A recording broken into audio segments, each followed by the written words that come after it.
Comienza en Radio María, El Dios de cada día. Hoy dirigido por el Padre Santiago Arellano, desde la Parroquia Sagrado Corazón de Jesús de Talavera de la Reina.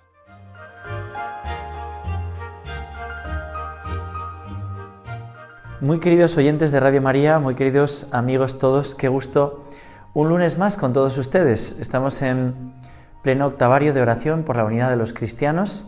Llevamos esta intención en el alma. Jesús quiere que todos seamos uno. Y la clave está en unirnos todos a Jesús.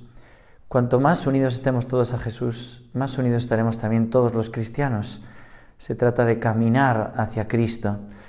Y nosotros queremos hacerlo con este plan de santidad que estamos siguiendo en estos programas del Dios de cada día.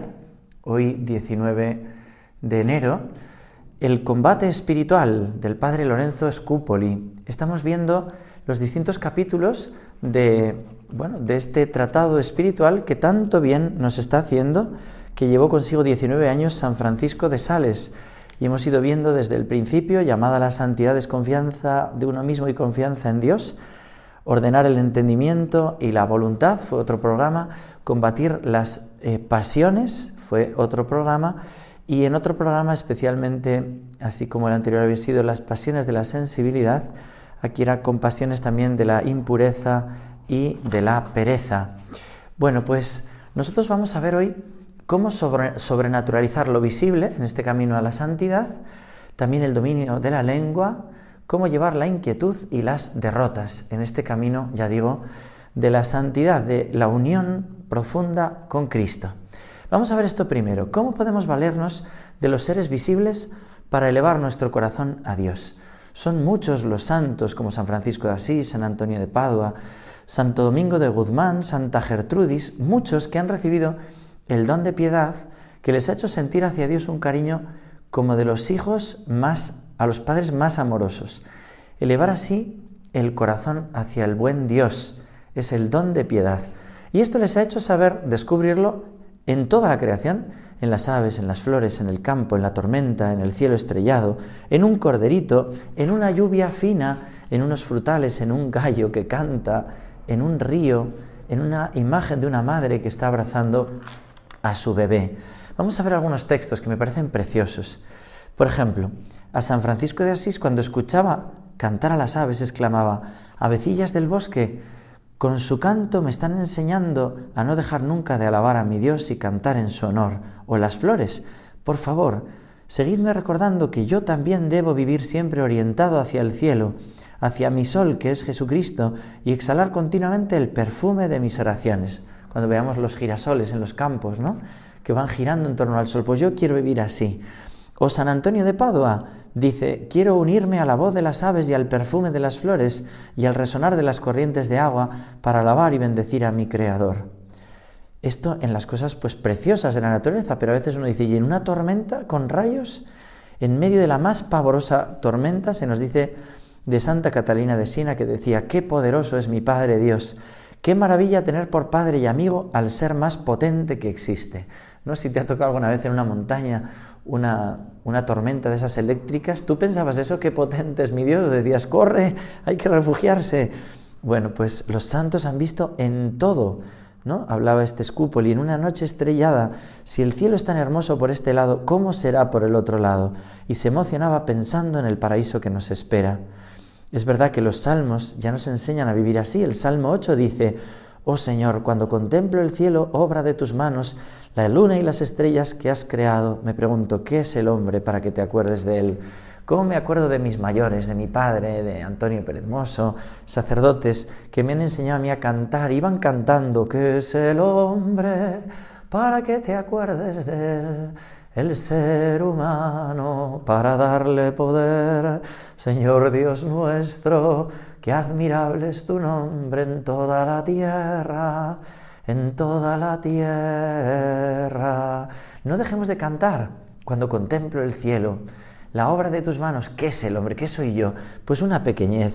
San Francisco de Asís también, una vez contemplando un corderito blanco, decía entusiasmado: «Oh corderito sin mancha, que te dejas llevar al matadero sin oponer la menor resistencia, cuánto me recuerdas al queridísimo Cordero de Dios que fue llevado al Calvario sin ofrecer la menor oposición y que murió sin haber hecho daño a nadie y demostrando la más admirable mansedumbre y la más perfecta inocencia.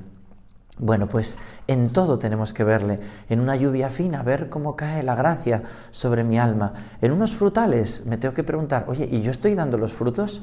O como aquella higuera el Señor tendrá que venir y cortarme, siempre tiene misericordia, ¿verdad? Y vuelve a cavar y vuelve a echar el estiércol para que yo pueda fructificar, ¿no? ¿Cuántas veces las humillaciones son ese estiércol que necesitamos para poder dar fruto? O cuando canta un gallo pienso, ¿qué me estará queriendo decir? ¿Me dirá como a San Pedro que he negado al Señor y tengo que pedir perdón? O en un río nuestras vidas son las aguas que van corriendo hacia el mar, que es el morir. Allá nos encontraremos con el océano infinito, que es el poder y la bondad de Dios. O al ver una madre, dice este Scupoli, ¿no? Pensar en la Virgen María, ¿no? Pensar como Dios, dice Isaías 66, como una madre consuela a su hijito, yo consolaré a mis fieles. O cuando uno ve una paloma, pensar en el Espíritu Santo, que se ha querido Él representar así. Es decir, que todo me lleve a mirar a Dios, a elevarme al cielo, a sobrenaturalizar todo, a cantar continuamente las maravillas de Dios que se reflejan un poquito en la creación, que no es al revés, que Dios ha querido que en la naturaleza haya amor para que entendamos cómo Él es amor, que ha querido crearnos con entendimiento y voluntad para entender que Él, por vía de entendimiento procede el Verbo y por vía de amor el Espíritu Santo, que no es al revés, imaginarnos cómo será Dios, sino que Dios ha querido crear todo para manifestarnos su belleza, su bondad, y esto nos ayuda mucho continuamente a elevar la mirada. Vamos a ver otro punto que dice Scupoli, el dominio de la lengua. Dice el Salmo 18, oh Señor, que te sean tan agradables las palabras de mi boca, y para ello que te sea agradable también los pensamientos de mi corazón. De la abundancia del corazón hablan los labios. Hay que examinar continuamente cómo está mi corazón. Dice el apóstol Santiago, la carta de Santiago, los seres humanos somos capaces hasta de domar las mismas fieras, pero lo único que no logramos dominar completamente es la propia lengua. Y va diciendo varios consejos que me parecen preciosos. El mucho hablar proviene casi siempre de falta de dominio de sí mismo. El mucho hablar puede provenir también del gusto que se siente por escucharse a sí mismo. Cuidado. El hablar en demasiada puede provenir de que estamos enamorados de nuestro propio parecer y queremos imponerlo a los otros. ¿Cómo tenemos que examinarnos de todo esto? También los que hablamos, los que nos toca el ministerio de la palabra. Que todo el mundo nos escuche como maestros. ¡Qué horror! El único maestro es Cristo, pero a la vez tenemos que transmitir su palabra, pero examinémonos a ver si hay orgullo y amor propio en nuestra palabra. También dice, cuidado que la locuacidad lleva a la pereza, ¿no? Cuando uno habla demasiado, ¿no? En el mucho hablar no faltará pecado, dice el libro de los Proverbios. Pueden venir mentiras, murmuraciones, hablar lo que habría que callar, palabras inútiles. Y San Bernardo dice, hay que comprarle a Dios con oración la gracia de hablar para hacer mucho bien y nunca el mal. Y no nos alarguemos en conversaciones que provocan cansancio, indigesta, dice el autor, cuidado, ¿no? Tampoco demasiado énfasis en las cosas que puede mostrar como vanidad y serlo, que es lo peor. No hay que hablar, dice, de sí mismo, ¿no? Tratar, dice, de no hablar de uno mismo solo por necesidad, con moderación, brevedad y humildad. Y dice un peligro, dice, cuidado, ni siquiera hablemos de nosotros mismos para despreciarnos y disminuirnos, porque el amor propio es tan traicionero que con tal de hacernos hablar de nuestra propia persona, no le interesa que sea con pretexto de despreciarse, que al fin y al cabo lo que se busca es aparecer y ser protagonista, aunque tenga que usar el disfraz del propio desprecio. Me acuerdo siempre de esa frase que le escuché a don José Ignacio Munilla. Al fin y al cabo es querer ser la novia de la boda, el niño del bautizo o el muerto en el entierro. Mejor no hablar tanto de uno mismo y nunca hablar mal de nadie, del prójimo, o hablar bien o no hablar. Siempre que uno va a un Carmelo, ¿verdad? O no hablar o hablar de Dios, porque en la casa de Teresa esta ciencia se profesa, pone siempre ese cartel, ¿no? Y me parece que es importante, ¿no? Si hablamos, que sea para decir algo que sea mejor que el silencio. Fijaros qué frase. El silencio es muy bueno y es muy importante guardar silencio. Nunca diga un juicio negativo en contra de nadie. Y me parece que esto es lo que nos ayuda a vivir lo que dice Jesús: no condenéis y no seréis condenados. Y dice este autor, y cuando oímos a alguien hablar mal, ¿qué hacemos? Dice, poner una cara tan triste como si fuéramos a llorar, que haga que el otro pues no le entren ganas de criticar. O también, ¿y usted qué gana con decir esto? O pensar, ¿y yo qué gano con decir esto? De Dios y sus favores, sin embargo, tenemos que hablar con gusto. No tenemos que hablar nunca de lo mundano ni de lo impuro, dice San Pablo, las impurezas, las maldades, los temas que llevan a la avaricia, ni se nombren entre nosotros, las groserías, los orgullos, las mentiras, bueno, pues eso, ¿no? Evitarlo. Y dice la carta de Santiago, jamás debe suceder que la lengua con la cual bendecimos a Dios se dedique a maldecir a los demás. Que de esta fuente, de la cual solamente deben brotar las aguas dulces de la bendición, jamás salgan las aguas amargas de la maldición. Santiago 3:9. Bueno, pues es esto. Nosotros para bendecir, y un consejo que siempre nos han dicho nuestras madres, hay que pensar antes que hablar. Pensar antes que hablar. Y luego, callar las ocurrencias impulsivas. Hay que callar y hay que mortificar eso. Es muy importante el silencio para la verdadera personalidad, para ser verdaderamente feliz, para conseguir victorias espirituales. Debemos continuamente, para conseguir esto, pensar en los bienes que trae el silencio y en los males que nos trae a veces haber hablado.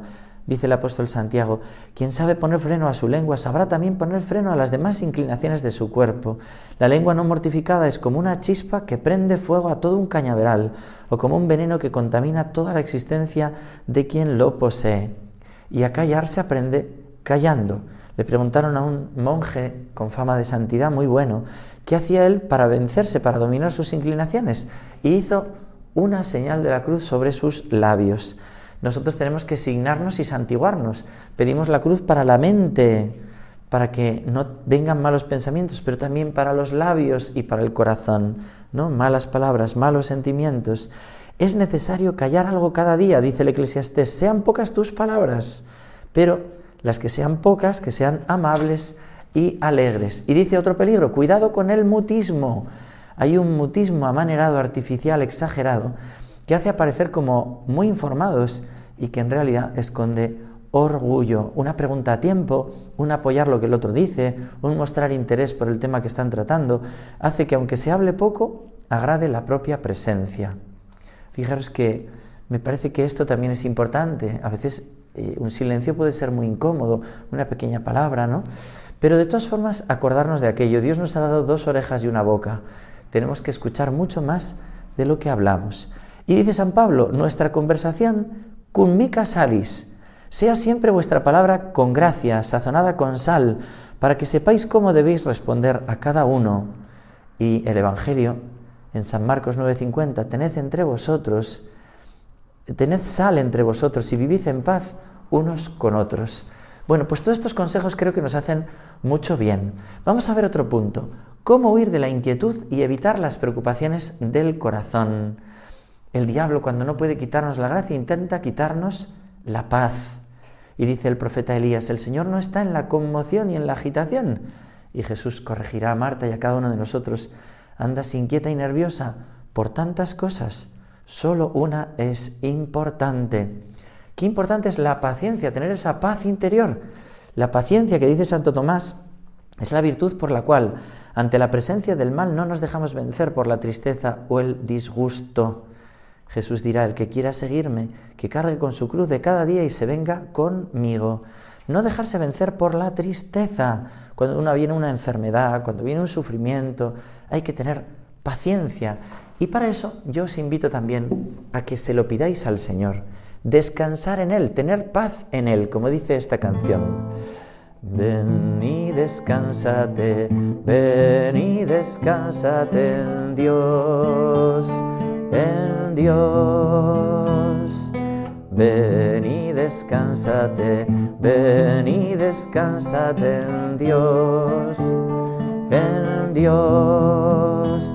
Y deja que Dios sea Dios, deja que Dios sea Dios, tú solo adórale, tú solo adórale. Nuestro Dios es el Dios de la paz y Él trae siempre la paz. Y tenemos que pedírsela a Él en medio de las inquietudes, de las contradicciones. Ante estas contrariedades que podemos tener, ¿cuáles son nuestras actitudes? Y este autor Scupoli dice 3 actitudes que podemos tener. La primera, que ojalá es la que tengamos todos y hemos de pedir, la de Jesús en el huerto de los olivos. Padre, si no es posible que se aleje de mí este cáliz de amargura, que se haga tu santa voluntad. Esta actitud trae paz en la tierra y premios inmensos en el cielo, y como Jesús el Padre nos enviará el ángel consolador. Ojalá sea esta nuestra actitud ante las adversidades y sufrimientos.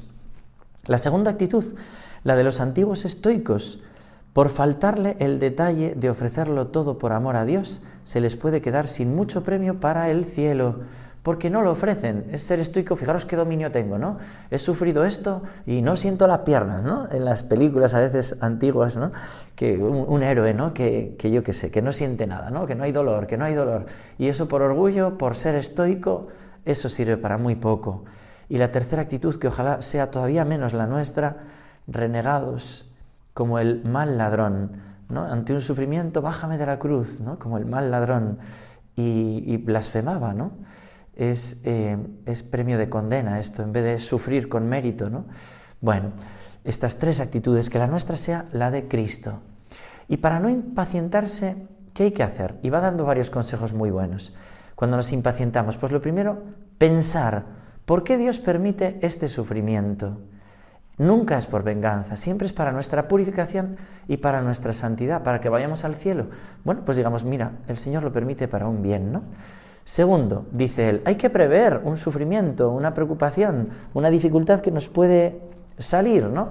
Pues ya tenerla pensada, así cuando viene, porque muchas veces se nos repiten las dificultades, bueno, pues estarte como preparado.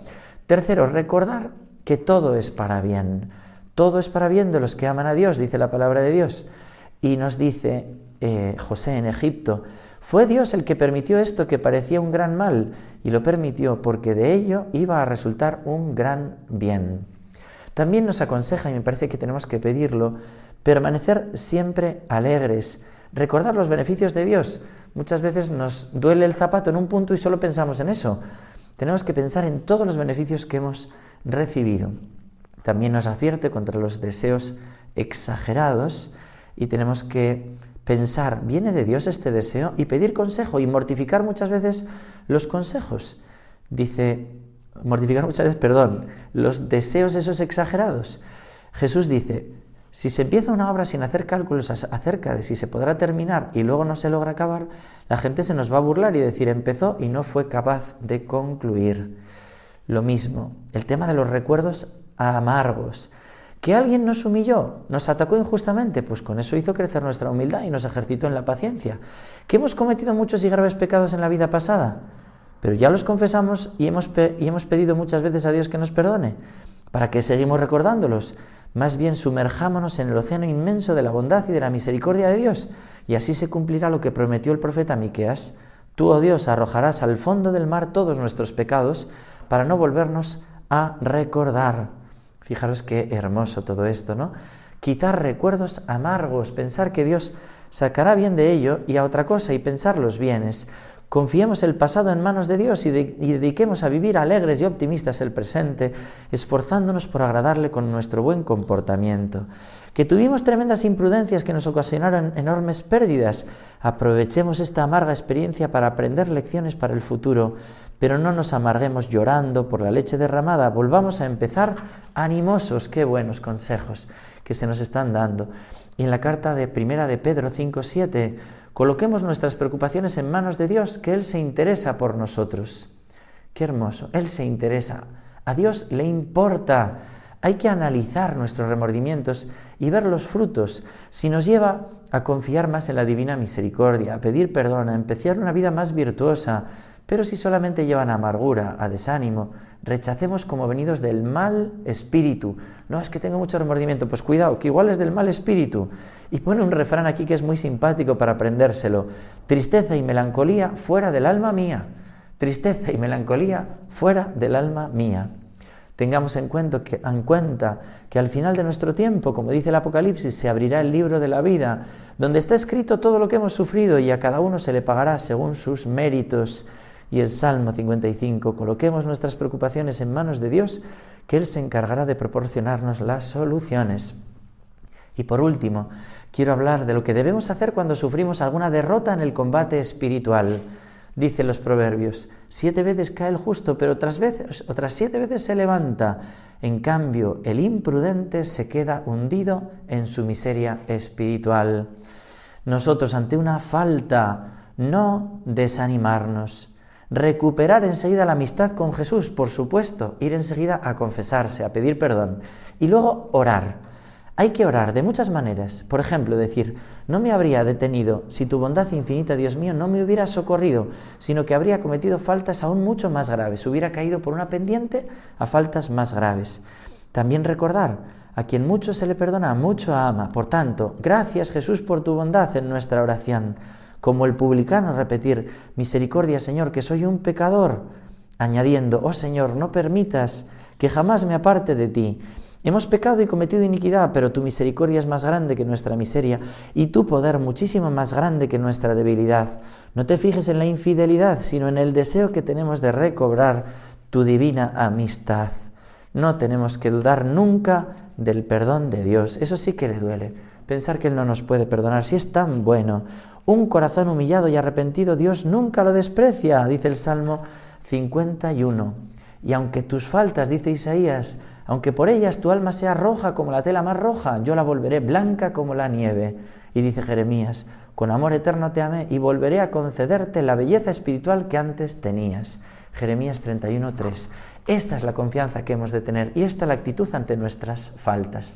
Por eso, para concluir y como resumen, hago unas preguntas por si nos sirven de examen y también por si queremos hablar de todo esto con la familia, con los amigos. Primero, ¿me acuerdo de sobrenaturalizar la belleza natural? ¿Cuándo lo hice especialmente o por última vez? ¿Pido el don de piedad para hacerlo? Segundo, ¿me cuesta mucho dominar mi lengua? ¿La mortifico? ¿Digo siempre lo primero que me pasa o pienso antes de hablar? ¿Me paso más de charlatán o de mutismo? ¿Hablo conversaciones frívolas o mundanas? ¿Las corto? ¿Muestro tristeza cuando hablan así? ¿Hablo agradecido de las maravillas de Dios? ¿Sé escuchar? Tercero, ante una preocupación reacciono con inquietud o con paciencia. ¿Tengo la actitud de Cristo en Getsemaní, de los estoicos o del renegado mal ladrón? ¿Me dejo llevar por deseos exagerados o recuerdos amargos? ¿Analizo y discierno los frutos de los remordimientos? Cuando caes, ¿te desanimas? Cuarto, ¿buscas rápido la amistad con Dios en la confesión? ¿Después rezas agradecido y sacas provecho considerando tu debilidad y tu misericordia? ¿O dudas del perdón de Dios? Bueno, pues todo esto quería deciros hoy, en este agradecimiento a Scupoli, este libro precioso, El combate espiritual. Que Dios os bendiga a todos y hasta pronto si Dios quiere.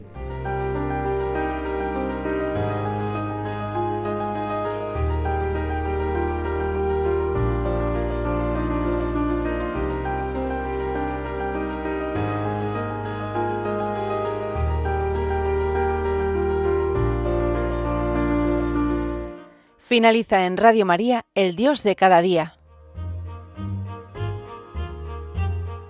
Dirigido por el Padre Santiago Arellano, desde la Parroquia Sagrado Corazón de Jesús de Talavera de la Reina.